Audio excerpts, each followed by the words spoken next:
el texto. El texto del proyecto de ley ómnibus o el proyecto de ley de bases para la libertad de los argentinos, ¿no? Así es, y recordemos que esto es fruto de las negociaciones que continuaron incluso el propio fin de semana, después de las sesiones, de lo que pasaba en el plenario de comisiones y lo que pasaba en el despacho de Martín Menem. A ver, la introducción. Durante las últimas semanas el proyecto fue sujeto a una amplia deliberación ciudadana, no solo porque los funcionarios del Ejecutivo fueron a exponer al Congreso, sino porque lo hicieron referentes de la sociedad, organizaciones sociales, representantes de grupos cuyos privilegios quedaron expuestos. Mirá, agresivo, digamos, ¿no? También la sociedad deliberó a través de las redes y de los medios. Muchos de los temas de este proyecto fueron objeto de conversaciones personales, familiares y profesionales. Bienvenido a este debate. Bueno, y ahora hay que empezar a desmenuzar el propio texto final para saber, bueno, en qué cosas se dio el gobierno nacional. ¿Cuáles fueron las correcciones que se hicieron? Así es. En principio, por lo que recién estuvimos estudiando el texto, YPF no va a ser privatizada, no va a estar sujeta a privatización. Respecto de la delegación de facultades, se reduce el tiempo. Esto se había hablado de la declaración de emergencias y la delegación de facultades. ¿Para qué? Para poder tomar decisiones por fuera del Congreso Nacional. Es una atribución muy importante que se le brinda al presidente. Es decir, se partía del 2x2, ¿no? Se partía del 2x2, va a ser menor. Y se llegó a 1x1, digamos, que sería un año de facultades extraordinarias con posibilidad de un año más. Prorrogable por el propio gobierno por un año más. Tema retenciones también. Retenciones, cero. Cero. Las economías regionales. Para las economías regionales. Vamos con alguno de los párrafos. ¿Sí? Se realizaron cambios en la estructura y redacción del proyecto a los fines de mejorar la técnica legislativa y favorecer su lectura.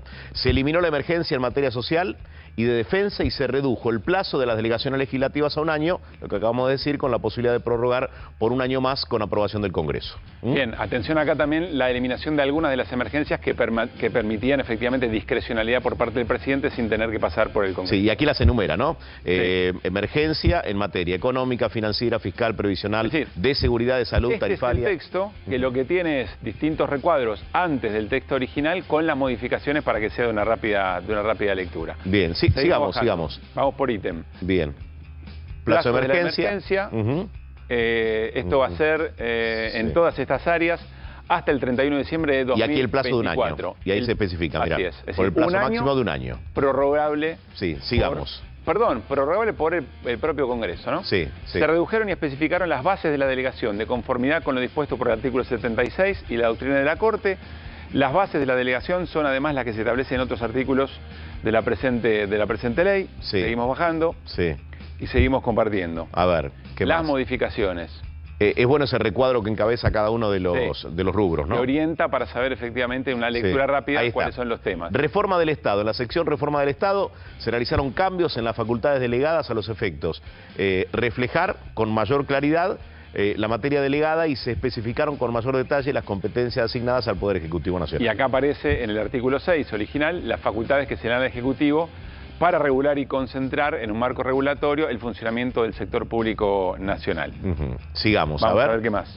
Sigamos. Contrataciones públicas, a ver. Incluyó la mención expresa, tanto en la base de la delegación como en el artículo 7, al principio de licitación o concurso público. Se hizo referencia tanto a los principios del decreto, como los estándares de transparencia necesarios para la contratación estatal. Es decir, características y regulaciones de cómo contrata efectivamente el Estado. Seguimos revisando. Sigamos, a ver. Privatizaciones. Bueno, se eliminó YPF del listado, es muy importante. Muy importante, lo habíamos dicho, es uno de los temas que estaba en discusión y que trababa los acuerdos. Se eliminó YPF del listado. Para Nucleoeléctrica, Banco Nación y ARSAT se estableció que el Estado solamente puede realizar una privatización parcial, debiendo mantener el control de la empresa. Sí, esto es vital, ¿no? Sí, esto es fundamental, es decir, hoy es actualmente estatal. Se puede dar una participación mixta privada, pero se reserva el Estado Nacional. La mayoría. Además, se incorporó expresamente la participación de la Comisión Bicameral de Privatizaciones de la Ley para el seguimiento de los trámites. Es decir, va a pasar por el Congreso cada una de las privatizaciones. Sí, no puede ser decisión unilateral del gobierno. Seguimos. Sí, a ver.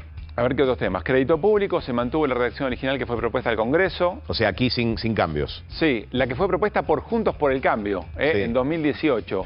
La redacción actual limita al Tesoro a una eficiente administración de los pasivos, plantea un límite que no la tienen las provincias ni otros países para poder endeudarse. Es decir, para tomar crédito público, mantiene la redacción original de lo que había propuesto al Congreso el gobierno de Juntos por el Cambio en el 2018. Es decir, vuelve para atrás en las condiciones muy, pero muy livianas que proponía esta ley para endeudar a la Argentina, para endeudar al Estado.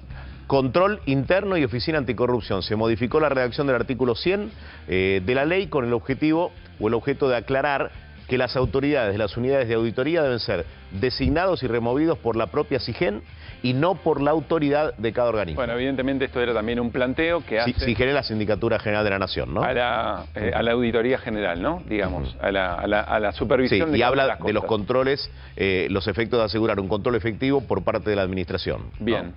A ver qué más. Sigamos. Próximos temas. Estamos repasando sí, lo que acaba de llegar al Congreso, que es el proyecto de ley con las modificaciones, ¿no? El proyecto de ley ómnibus. Actividad política. Se incluyó a los empleados públicos en las limitaciones a la actividad política. Se determinó un mecanismo sancionatorio ante el incumplimiento de tales prohibiciones. Los empleados y funcionarios públicos no podrán realizar personalmente ni consentir la realización de las siguientes actividades. ¿Podemos repasarlas? Sí, subí un poquito. A ver. ¿Qué es lo que no pueden hacer funcionarios y empleados públicos? Sí, dale un poquito más. Un poquito más. Utilizar el cargo, las relaciones institucionales para promover personal o político partidario, para incidir sobre el resultado de una elección. Bueno. Conducir o participar relevantemente en actividades oficiales ajenas a sus competencias con fines manifestantes partidarios o de promoción personal. Utilizar redes sociales y canales de comunicación oficial para promoción personal, una obviedad, pero se detalla. Utilizar instalaciones o recursos públicos para la realización de actividades político-partidarias. Permitir la colocación o utilización de símbolos partidarios o electorales en edificios, vehículos y muebles públicos. Participar activamente o intervenir en el diseño e implementación de campañas políticas o actos de política partidaria durante su horario laboral. Bien. ¿Pasamos a otro de los puntos? Sí, ¿Sí? Ahí está. Solución de controversias. Se especificaron con más detalle los sistemas alternativos de resolución de controversias estatales, en especial el régimen arbitral. Además, se volvió a redactar el segundo párrafo del artículo 32 a los efectos de que quede claro que es requisito necesario de toda transacción la intervención previa de la Procuración del Tesoro Nacional y la SIGEN a través de dictámenes favorables. Bien, es decir, el modo en que se resuelven efectivamente las controversias. O sea, la Procuración del Tesoro y la Sindicatura General de la Nación. Quienes van a oficiar de árbitros. Seguimos. Bien. Sigamos repasando. Son los cambios al texto de la ley ómnibus. Contratos. Se limita el alcance de este artículo de dos modos, excluyendo los siguientes contratos: compraventa, suministros, servicios, locaciones, consultoría, alquileres con opción compra, permutas, concesiones de uso de los bienes del dominio público y privado, concesiones de servicio público privatizados, y calificando los contratos mencionados solo si tienen erogaciones significativas. Acá hay un elemento importante. Sí. Tiene que ver con las disposiciones del Código Civil y Comercial, que también había habido muchas modificaciones, algo que tomó mucho tiempo en ser redactado en su momento y acá se resolvía de una manera muy simple. Acá también va a haber modificaciones que seguramente son sugerencia por parte de las oposiciones. Movilidad de prestaciones. El gobierno va a cumplir con el ajuste trimestral que les corresponde a todos los jubilados en marzo, respetando la fórmula actual. Es decir, queda vigente la fórmula actual, actualización en marzo, en junio, en septiembre y en diciembre. A partir de abril comienza una actualización automática por inflación mensual en base al último dato de inflación disponible del INDEC. Bueno. O sea, la jubilación va a ir de la mano, desde abril, de la mano de la inflación. Así se les garantiza a los jubilados que mantengan su poder adquisitivo. Este es un dato también fundamental. Esto es lo más importante, no, pero es lo que mantenía trabada la posibilidad de que el gobierno tuviera dictamen de comisión y después en el recinto. Se modifica y efectivamente se va a establecer que jubilados y jubiladas tengan una actualización automática mensual. Esto es positivo en el punto de ir de la mano con la inflación y que la actualización automática sea mensual. Así es. Porque no tenés que esperar a que se cumpla un trimestre para que impacte en el haber jubilatorio. Esta discusión era muy importante porque la fórmula actual que corría de atrás, 3 meses para atrás la inflación, el jubilados y jubiladas, la jubilación, es importante o era muy positiva cuando no tenés una inflación de las características que tenés, porque le ibas ganando a lo que iba pasando y recuperabas poder adquisitivo. Con estos niveles de inflación, esto se vuelve determinante. Sí, y fíjate lo que vale el debate, ¿no? Fíjate lo que vale el debate porque hubo muchas correcciones. Así es. Jubilaciones de privilegio. Se eliminan las jubilaciones de privilegio para presidente y vicepresidente.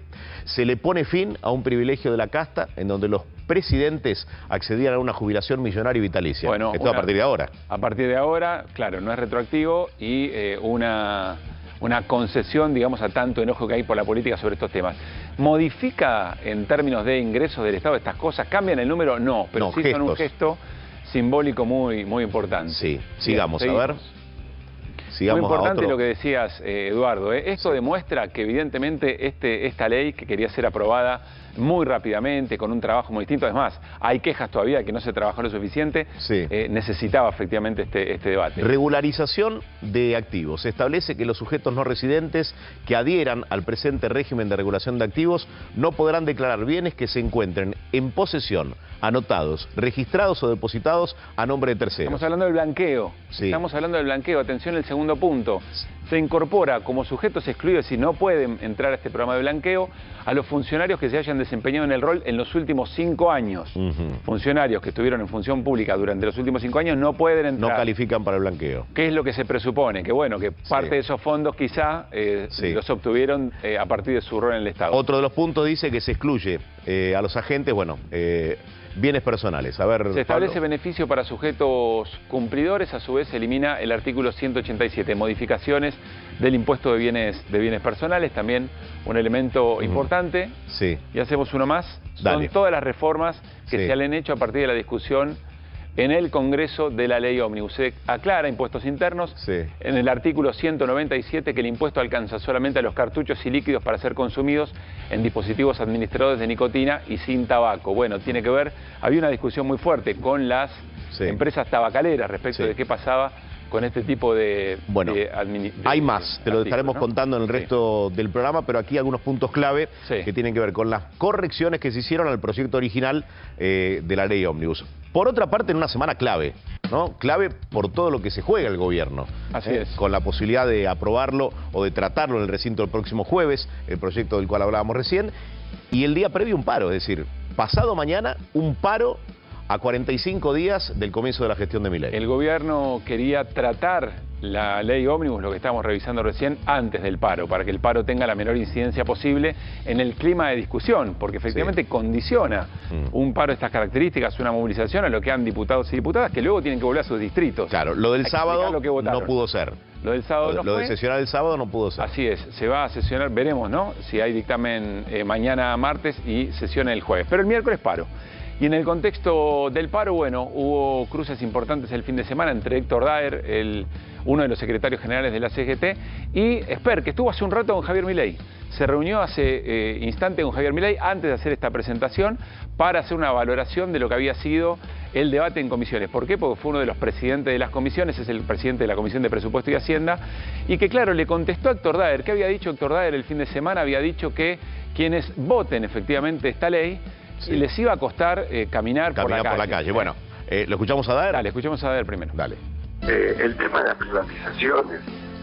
A mí me extraña que hoy en los medios lo único que quieran sacar de las privatizaciones es YPF. Los dialoguistas no van a poder caminar por la calle si van y entregan el Banco Central, porque el Banco Central no es un tema de los trabajadores. El Banco Central es el que generó la posibilidad de desarrollo de todo el país. Bien, Héctor Daer, que se refería en realidad al Banco Nación, no al Banco Central, que es un banco que está muy proclive a dar créditos productivos. Sí, pero se refería concretamente a que no van a poder caminar por la calle aquellos que apoyen este proyecto de ley ómnibus. Le contestó Esper, Le contestó José Luis Esper, esto fue ayer, y dijo lo siguiente. La mitad de la población trabajadora, la mitad, no dos, la mitad, el 50%, estamos hablando de 8 millones de trabajadores, están totalmente precarizados por culpa de estos mafiosos que dicen que aquellos que queremos cambiar las leyes laborales no vamos a poder caminar por la calle. Pero en buena hora que nosotros, los que vamos a tratar de cambiar las leyes laborales en beneficio de la gente, no podamos caminar por la calle por estos mafiosos. Porque ese día ellos van a terminar en cana si nosotros, los que queremos hacerle el bien a los trabajadores, somos agredidos, baleados, cada trompada. No le tengo miedo. Vení, Daer. Esper te espera. Estilo Esper, Sí. que se suma a Patricia Bullrich, ¿no? Que durante el fin de semana dijo, el que no puede caminar por la calle es Daer. Es estilo Esper, pero es un estilo legitimado por el gobierno. Esper no es un corrido de la escena, un marginal en este tipo de expresiones. No, pero digo, siempre ha sido frontal Esper. Siempre ha sido frontal, pero en este caso y por el protagonismo además que tuvo y cómo lo hizo en el debate en el Congreso, evidentemente es una característica de comunicación política legitimada por el gobierno. Bueno, vamos a ver qué es lo que ocurre efectivamente. El miércoles hay aplicación, ya lo dijo el Ministerio de Seguridad, del protocolo anti-piquete. Acaba de hablar el presidente de la Nación. Hace un rato nada más en Radio Colega y dejó definiciones respecto de lo que podría ser el número de inflación del mes de enero. Lo compartimos. Al no haber convalidación monetaria del descontrol de precios, la inflación que venía viajando al 30 ya en las 3 primeras semanas de diciembre, por eso en un momento una nota que me hace Gabriel Anelo, yo le digo, mirá, si cierra en 30, con que quedando todavía una semana, era un numerazo. Y cerró en 25, o sea que estaba... Cerró en 25. ¿Y ahora en enero vos esperás 20? Mira, el tema es el siguiente. Enero es un mes que estacionalmente es muy complicado, o sea, por el tema de las vacaciones y entonces suben mucho los precios. Por lo tanto, replicar el mismo número es un buen dato.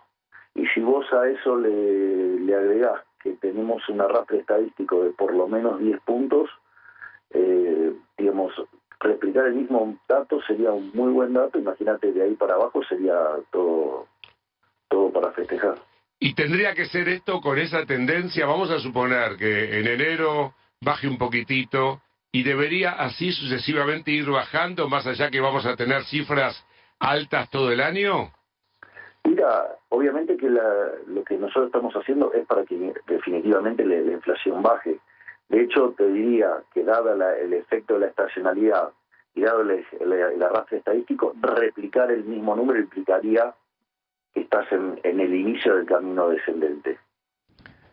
Es decir, 25% sería festejo del gobierno. Consultoras privadas hablan de un 20% claro. del número ¿Y de qué se toma, Javier Milei? De lo que ha pasado en estos últimos días, donde algunos precios buscaron quizás un techo, ¿no? Y fueron a la baja algunos. Pero es importante lo que mencionás. Después vamos a hacer un detalle, un repaso de lo que está pasando con las canastas de determinado tipo de artículos. Porque efectivamente acá hay una discusión de narrativas. El gobierno va a poder decir, sí, se plancharon algunos precios. ¿Vieron cómo efectivamente esto funciona cuando liberalizás todo? Claro, pero ¿cuánto podés comprar? Porque los precios son relativos a lo que tenés en el bolsillo. Totalmente. Entonces, si es un buen dato o es un mal dato, seguro va a estar cotejado en el clima social respecto de qué pase con los aumentos salariales si los hay, qué pase con las prestaciones, otro tipo de erogaciones del Estado y qué valoración se va a hacer, sea el número que fuere, 20